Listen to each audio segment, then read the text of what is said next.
Hello everyone, আসসালামু আলাইকুম।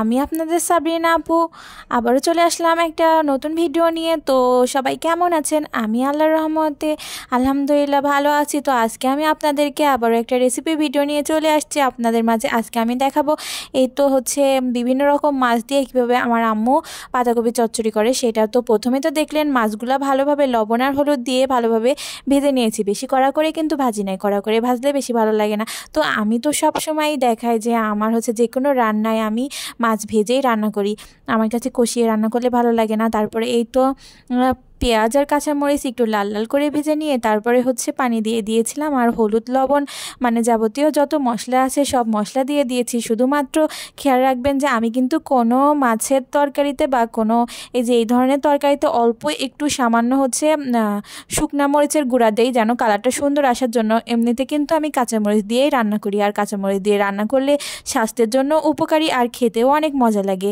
আর এমনিতে শুকনা মরিচ আমি যে কোনো মাংস বা অন্য কোনো কিছুতে রান্না করি। আর হচ্ছে আমি কিন্তু বাটাবিটের ভিতরে শুধুমাত্র পেঁয়াজ বাটা আর হচ্ছে জিরে বাটা ব্যবহার করেছি। আমি কিন্তু কখনোই কোনো হচ্ছে মাছের তরকারিতে রসুন বাটা বা আদা বাটা ব্যবহার করি না। আমি শুধুমাত্র আদা বাটা আর হচ্ছে রসুন বাটা শুধুমাত্র মাংসের তরকারিতেই আমি ব্যবহার করি। তো দেখলেন সব মশলা দিয়ে আমি এখন হচ্ছে পাতাকপিটা ভালোভাবে কষিয়ে নিচ্ছি। আর আমি কিন্তু মশলাটাও কষিয়ে নিয়েছি, কারণ কি মশলাটা একটু ভালোভাবে না কষালে কাঁচা কাঁচা গন্ধ করে, যেই হচ্ছে আপনার জিরা বাটা আর হচ্ছে পেঁয়াজ বাটাটা দিয়েছিলাম। তো এই তো আমার পাতাকপিটা সুন্দরভাবে কষাতে হবে।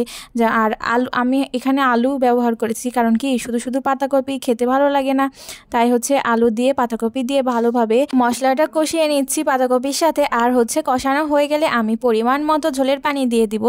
আর অবশ্যই খেয়াল করবেন যে একটু সময় নিয়ে কষানোর চেষ্টা করবেন, কারণ পাতাকপি তো ভালোভাবে না কষালে পাতাকপির ভিতরে ভালোভাবে ঝাল মশলা না ঢুকলে খেতে ভালো লাগে না। আর এই তো আমি হচ্ছে ভালোভাবে কষিয়ে নিয়েছি। কষিয়ে নেওয়ার পরে ঝোলের পানি পরিমাণ মতো দিয়ে দিচ্ছি।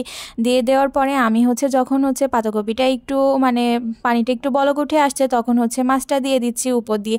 আর আজকে আমি 5 মিশালি মাছ দিয়ে রান্না করেছি, আর এটা কিন্তু খেতে অনেক মজা লাগে। আপনারাও একদিন বাসায় ট্রাই করবেন। আমার এখানে ছিল হচ্ছে ভেদা মাছ বা অনেক রকম মাছ। যাই হোক, আমি তো সবগুলা মাছের নামও জানি না। তো এই তো দেখছেন কীভাবে আমি সাজিয়ে দিচ্ছি। এইভাবে সাজিয়ে দিয়ে চুলা মিডিয়াম টু হাই হিটে দিয়ে রান্নাটা করে নেবেন। আপনাদের পরিমাণ মতো ঝোল শুকিয়ে নিয়ে নেবেন। আমি কিন্তু এই তরকারিতে বেশি ঝোল মানে ঝোল রাখি না, অল্প ঝোল দিয়ে মানে তরকারিটা রান্না করলে বেশি খেতে ভালো লাগে। ঝোল বেশি হলে আসলে খেতে ভালো লাগে না, এটা আসলে একটা চচ্চড়ির মতো। তো আপনারা এতক্ষণ আমার ভিডিও দেখার জন্য অনেক ধন্যবাদ। সবাই ভালো থাকবেন। আল্লাহ হাফেজ।